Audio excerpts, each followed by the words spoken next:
할렐루야, 반갑습니다. 오늘 말씀의 제목은 욥기 그 진정한 평가입니다. 본문의 말씀은 욥기 2장 3절에서 6절 제가 봉독해 드리겠습니다. 여호와께서 사탄에게 이르시되 내가 내 종 욥을 주의하여 보았느냐? 그와 같이 온전하고 정직하여 하나님을 경외하며 악에서 떠난 자가 세상에 없느니라. 내가 나를 충동하여 까닭 없이 그를 치게 하였어도 그가 여전히 자기의 온전함을 굳게 지켰느니라. 사탄이 여호와께 대답하여 이르되 가죽으로 가죽을 바꾸오니 사람이 그의 모든 소유물로 자기의 생명을 바꾸올지라. 이제 주의 손을 펴서 그의 뼈와 살을 치소서. 그리하시면 틀림없이 주를 향하여 욕하지 않겠나이까. 여호와께서 사탄에게 이르시되 내가 그를 내 손에 맡기노라. 다만 그의 생명은 해하지 말지니라. 아멘. 오늘은 욥기에서의 말씀으로 함께 은혜 나누도록 하겠습니다. 욥기에 대해서는 많은 해석들이 있습니다. 모두 의미가 있는 해석들이라고 생각합니다. 그러나 오늘 우리에게 주시는 이 욥기의 말씀은 어떠한 것인지, 욥기가 우리에게 주려고 하는 그 진정한 뜻은 무엇인지 오늘 함께 전체적인 맥락을 통해서 살펴보도록 하겠습니다. 우리는 욥이라고 하면 의로운 사람, 의인 욥이라고 머릿속에 떠올립니다. 오죽하였으면 성경 첫 장 첫 절에 그 욥에 대해서 설명이 되어 있습니다. 욥기 1장 1절 그 사람은 온전하고 정직하여 하나님을 경외하며 악에서 떠난 자더라. 욥은 온전하고 정직하고 정말 하나님을 경외하며 악에서 떠난 자라고 설명이 되어 있습니다. 그런데 사탄이 하나님께 와서 하는 말이 하나님께서 그의 소유물이 땅에 넘치게 하셨으니 그런 것이 당연하지 않겠습니까? 그의 소유물을 치면 하나님을 원망하고 욕할 것입니다. 라고 보고를 합니다. 그도 그럴 것이 욥기 1장 2절에 보면 그에게 아들 7과 딸 3이 태어나니라. 그의 소유물은 양이 7,000마리요 낙타가 3,000마리요 소가 500결이요 암나귀가 500마리이며 종도 많이 있었다. 또 이 사람은 동방 사람 중에 가장 훌륭한 사람이다 라고 되어 있으니까 하나님께서 그가 가진 것, 그런 것들을 다 치시면 하나님을 원망하고 돌아설 것입니다 라고 말합니다. 이것은 천상회의라고 하는데요. 하나님과 사탄이 그 대화를 통해서 지금 욥을 치소서라고 말하고 있는 것입니다.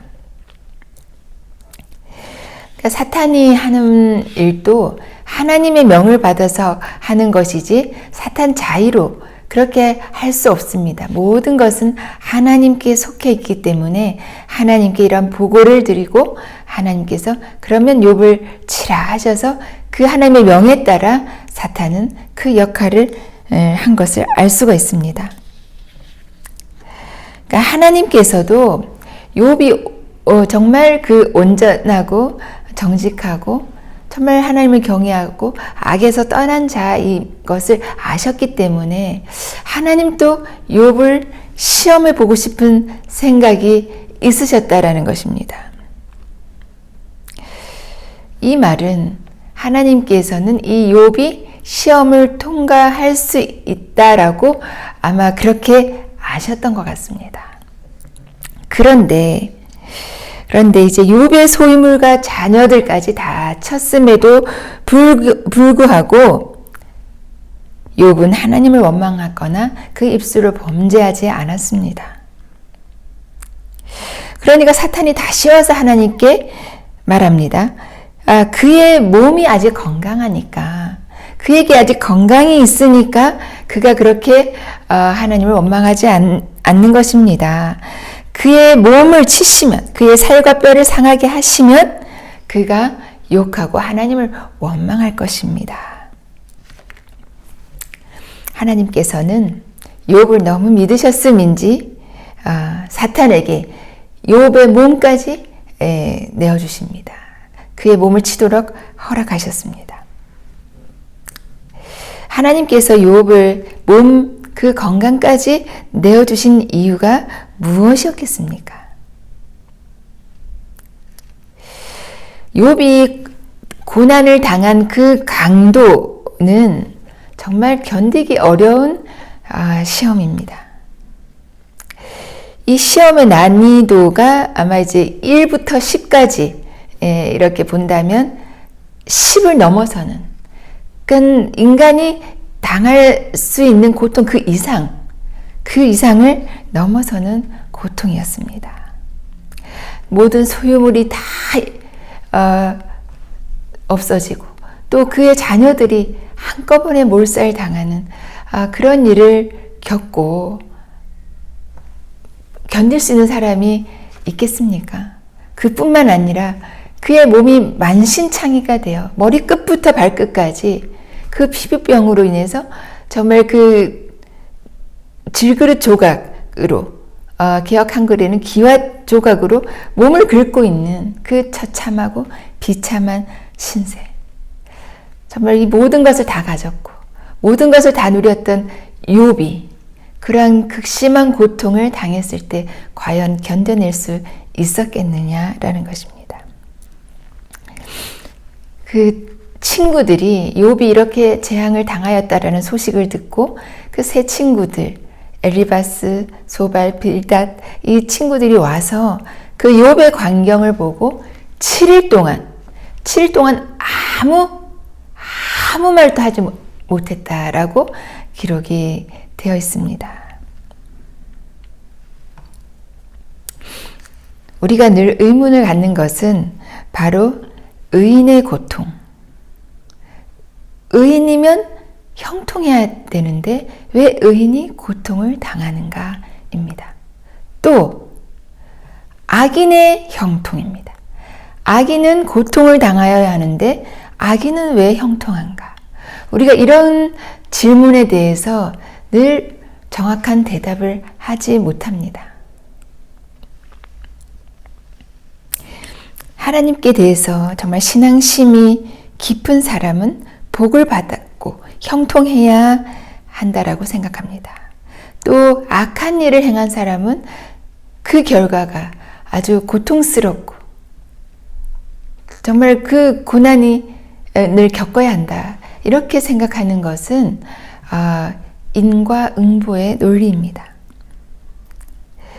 이것이 우리가 아는 그 인간 지식의 한계라는 것입니다. 물론 일반적으로는 의인들은 정말 착하게 살고 성실하게 살면 잘 되는 경우가 많고요. 또 악인들, 정말 남을 악하게 대하고 남을 참으로 어렵게 한 사람들은 그 결말이 좋지 않은 그런 경우들을 많이 봅니다. 그러나 그것이 바로 우리가 알고 있는 인간 지식의 한계라는 것입니다. 이것이 모든 사람에게 적용되지 않는다는 것을 바로 욥이 보여주고 있습니다. 바로 의인의 고통입니다. 하나님께서도 인정하실 정도로 욥처럼 그렇게 정직하고 온전하고 순전하며 하나님을 경외하고 악에서 떠난 자가 없다라고 하나님께서 말씀하실 정도로 인정받는 욥이, 그 욥이 지금 어떠한 지경에 이르렀느냐라는 것입니다. 그래서 우리는 이 욥기의 말씀을 두고 해석하기로는 정말 욥이 그런 고난을 받고도 그 입술로 하나님께 대해서 범죄하지 않았기 때문에 그의 결말은 갑절의 복을 받았다. 이렇게 우리는 해석을 하고 있습니다. 그러나 이 욥기를 정직하게 읽어보시면 그 전체적인 내용에서 이러한 결말이 나오는 것은 이 욥기의 말씀에 그 진정한 뜻과 좀 거리가 있다라는 것입니다. 욥이 입술로 하나님을 원망하지 않았기 때문에 그가 갑절의 복을 받은 것이 아니었습니다. 또 욥이 그 42장에 보면 티끌과 재 가운데서 회개한 하나이다 라는 기록이 있는데요. 욥이 회개하였기 때문에 그가 갑절의 복을 받은 것이 아니었다라는 것입니다. 그러니까 욥이 그의 행위로, 그가 한 그 어떤 회개로, 그가 한 그 의로움으로 그가 복을 받은 것이 아니었다라는 것입니다. 욥이 고난 받은 것은 바로 까닭 없이 고난을 받았습니다. 그의 행동의 어떤 원인으로 인해서 그가 고난을 받은 것이 아니라 까닭 없이, 이유 없이 그가 고난을 받았다라고 성경은 말하고 있습니다. 이 욥기를 쭉 읽어보시면 하나님께서 그 38장부터 이 욥에게 하나님에 대해서 내가 어떠한 존재인가에 대해서 주지시켜주고 계시는 것을 알 수가 있습니다. 욥기 38장 4절에 내가 땅에 기초를 놓을 때에 내가 있었느냐? 그러니까 천지 창조할 그때에 욥 너가 있었느냐? 욥은 없었다라는 것이죠. 욥은 있지 않았습니다. 하나님이 땅에 기초를 놓을 때에 욥은 그때에 욥은 있지 않았습니다. 아예 존재하지도 않았고 태어나지도 않았습니다.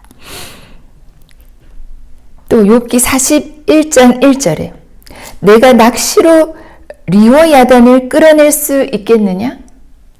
기역 한글 성경에는 악어라고 되어 있는데요.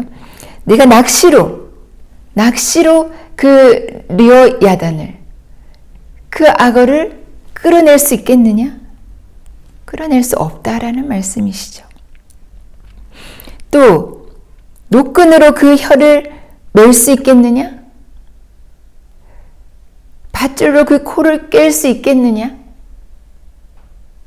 없다라는 것입니다. 욥기에 보시면 그 리오야단과 베헤못이라는 그런 이제 동물의 이름이 나오는데요. 이 동물은 이제 악어와 뭐 하마다라고 이렇게 기록도 되어 있고 신화에 나오는 어떤 커다란 그런 어떤 괴물, 바다 괴물로 이렇게 표현이 되어 있기도 하는데요. 이러한 모든 것들은 아무리 거대한 이 짐승이라 할지라도 내가 만든 피조물이다라는 것입니다. 내가 창조한 창조물이다라는 것이죠. 그러니까 너희가 그 거대한 동물을, 그 거대한 악어를 너희가 낚시로 끌어낼 수 있겠느냐? 너가 그 줄로 그 코를 깰 수 있겠느냐? 없다라는 것입니다. 너희가 그렇게 할 수 없다. 너희의 그 육신의 한계는 그것밖에 되지 않는다라는 것입니다. 욥의 세 친구는 뭐 정말 그 욥기 3장 이후부터 이게 쭉 나오면서 거의 한 뭐 37장까지 그 친구들의 지식, 그 변론, 아주 대단한 그런 논리를 펴고 있습니다. 욥이 왜 고난을 당하는가에 대한 그 논리를 아주 그들이 가진 지식, 그들이 가진 학식으로 계속 설명하고 그렇게 변론하고 있습니다. 욥은 또 거기에 대해서 항변하고 있고요. 그러나 이 세 친구가 아무리 하나님에 대해서 알고 있는 지식으로 말했다 할지라도 하나님의 전부를 아는 것이 아니다라는 것입니다. 극히 일부분에 불과한 하나님에 대해서 설명하고 있는 것 뿐이다라는 것입니다. 욥에게도 하나님께서 마찬가지로 말씀하고 있습니다.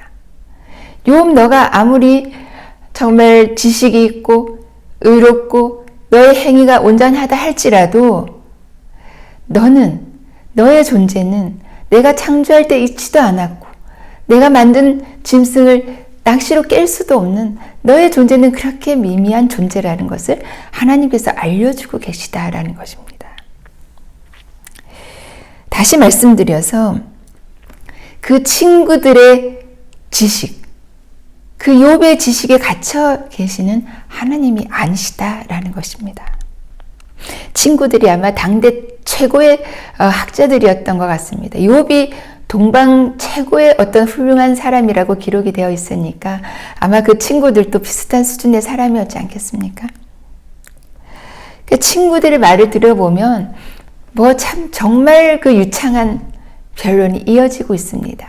시간 관계상 다 말씀드리지 못하지만 정말 그 친구들의 말이 너무나 훌륭한 하나님에 대한 또 욥의 그 고난에 대한 그러한 논리를 계속 펴고 있는 것입니다. 하나님께서 결론 부분에 가서 하시는 말씀이 그 친구들의 말이 욥의 말보다 옳지 않다. 욥이 더 옳다.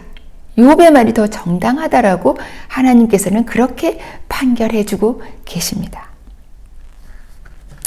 왜 그렇게 하나님께서 욥에 대해서 욥의 말이 너희의 말보다 그 친구들의 말보다 정직하다, 정당하다, 옳다라고 말씀하셨을까요?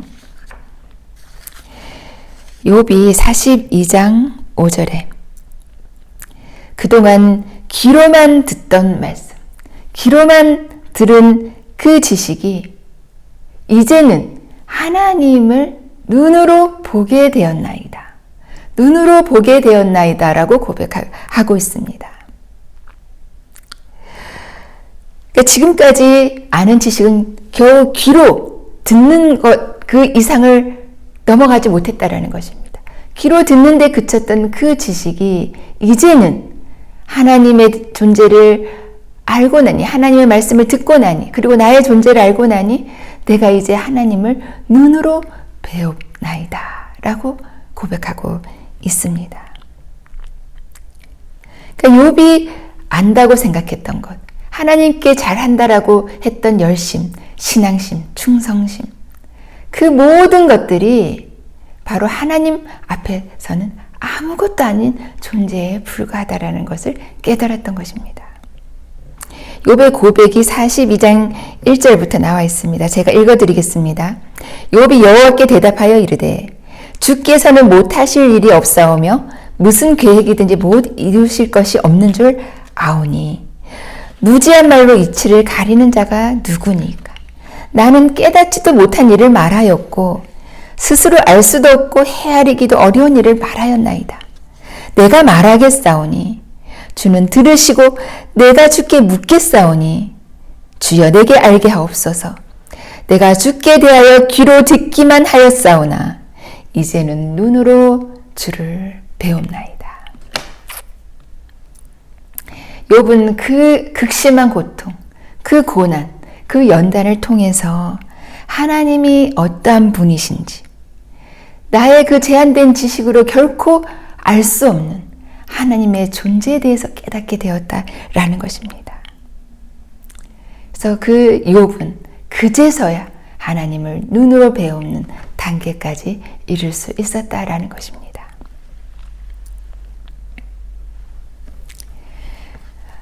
우리는 욥이 받았던 그 갑절의 축복에 대해서 관심이 많은데요. 네, 그렇습니다. 욥이 받은 그 갑절의 복, 우리가 다 받기를 원하지 않으십니까? 그러나 이 욥기의 결론은 욥이 갑절의 복을 받은 것에 있지 않다라는 것입니다. 성경에서는 그가 친구들을 위해 기도할 때 갑절의 복을 주셨다라고 되어 있는데요. 그 갑절의 복을 주신 이유가 친구들을 위해 기도한 것 때문만은 또 아니라는 것입니다. 그러니까 결론적으로 말씀드리면 이 욥이 고난을 받은 것도 또 욥이 그 복을 갑절이나 받은 것도 다 하나님께서 하신 일이다라는 것입니다. 하나님 마음이시라는 것이죠. 하나님 마음 먹기대로라는 것입니다. 하나님께서 주시고자 하시는 자에게는 복을 주시고 하나님께서 취하려 하시는 자에게는 그 주신 복도 취하시는 분이 바로 하나님이시라는 것입니다. 그 하나님에 대해서 우리가 이렇다 저렇다 판단할 수 있는 그런 분이 아니시다라는 것입니다. 그것이 바로 욥이 마지막에 깨달았던 내용입니다. 하나님의 그 위대함, 그 광대함, 그 높으심, 그 깊으심, 그 넓으심을 욥이 깨닫게 되었다. 그것이 바로 이 욥기가 말해주려고 하는 본 뜻인 것입니다.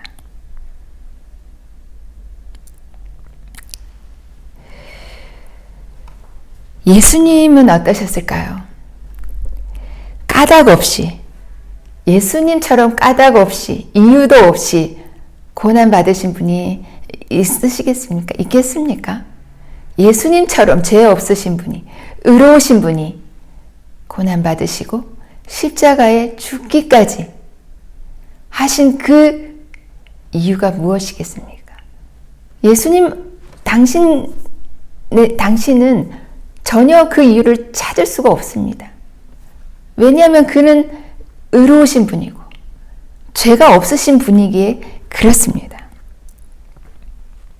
예수님께서도 십자가 죽음을 앞두시고 그 고통에 대해서, 그 고난에 대해서 정말 이 잔이 지나가기를 간절히 기도하셨습니다. 그러나 하나님께서 응답하지 않으시니 아버지의 뜻대로 하시옵소서라고 하나님께 모든 것을 맡겨드렸습니다. 그리고 고난의 길을 가셨고 십자가 죽음을 우리 대신 당하셨습니다. 예수님께서 그 극심한 고통, 그 말할 수 없는 그 죽음의 고통을 이기실 수 있는 이유가 무엇이었겠습니까? 어떻게 그 고통을 통과하셨을까요? 그 이유는 바로 하나님께서 주실 영광의 그 우편 보좌를 이미 보았기 때문에 그 고난을 감당할 수 있었다라는 것입니다.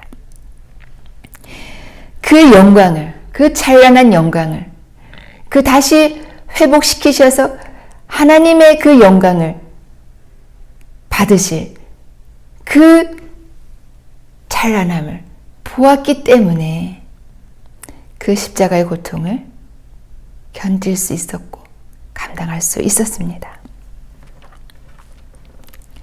욥이 마지막에 깨달은 것이 바로 하나님을 눈으로 배움나이다. 하나님을 배웠고 나서 그는 그가 가진 모든 것을 다 내려놓고 오직 하나님만을 바라볼 수 있었다라는 것입니다. 우리는 어떻습니까?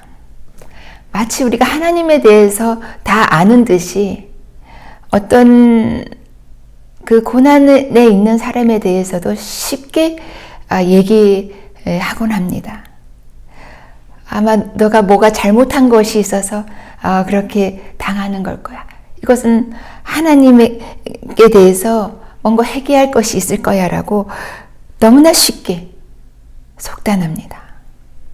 어떤 병이 든 사람에게 찾아가서 어떤 잘못이 있는지, 어떤 죄 때문인지 기도해 보라고 그렇게 참 권면하기도 합니다. 우리가 하나님께서 하시는 일에 대해서 어떻게 다 알 수 있겠습니까? 어찌 그것을 판단할 수 있으며 평가할 수 있으며 정죄할 수 있겠느냐라는 것입니다. 그 고난의 목적, 하나님께서 욥에게 주신 그 고난의 목적을 친구들도 다 알지 못했습니다. 욥도 몰랐습니다. 그러나 마침내 그가 하나님께서 주신 그 고난의 의미를 깨닫게 되었고 하나님을 눈으로 배우는 그 단계까지 이르렀던 것을 우리가 오늘 말씀을 통해서 알 수가 있습니다. 오늘 욥기를 통해서 알 수 있는 것은 우리가 정말 그 높고 높으신 영광의 하나님에 대해서 우리가 결단코 알 수 없다라는 것이 결론인 것입니다. 우리가 그에 비해서 아무것도 아닌 존재임을 인정하는 것. 우리의 지식이 많다 한들 높다 한들 하나님 앞에서 아무것도 아닌 먼지 티끌과 같은 그런 것일 뿐이라는 것을 오늘 우리가 욥기를 통해서 깨달아야 할 것입니다. 우리가 회개해서 그 갑절의 복을 받았다라고 말하기도 하는데요. 회개라는 것은 정말 용서해 주십시오라고 기도하는 그것이 회개가 아닙니다.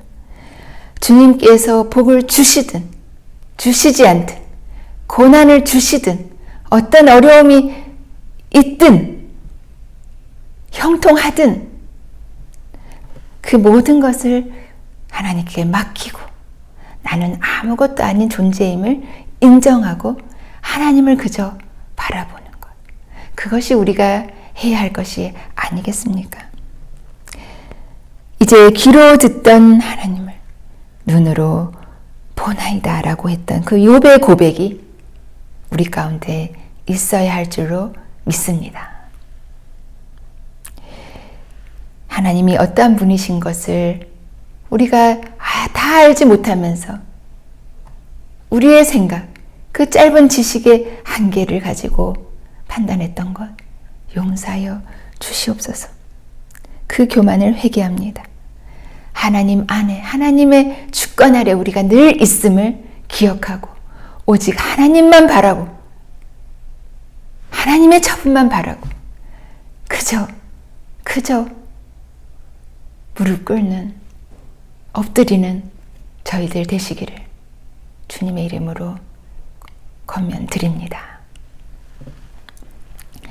기도드리겠습니다. 하나님 아버지, 오늘 말씀을 통하여 타인의 고통에 대해서 함부로 정죄하고 판단했던 저희의 교만을 용서하여 주시옵소서. 하나님에 대해 마치 잘 아는 것처럼 전부를 아는 것처럼 생각했던 저희의 오만을 용서하여 주시옵소서.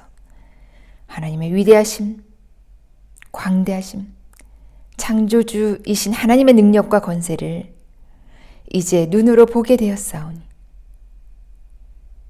저희의 모든 교만을 버리고 오직 하나님의 주권 속에 있게 하여 주옵소서.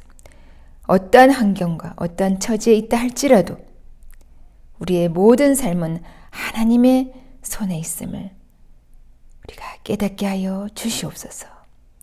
예수 그리스도의 이름으로 기도드립니다. 아멘.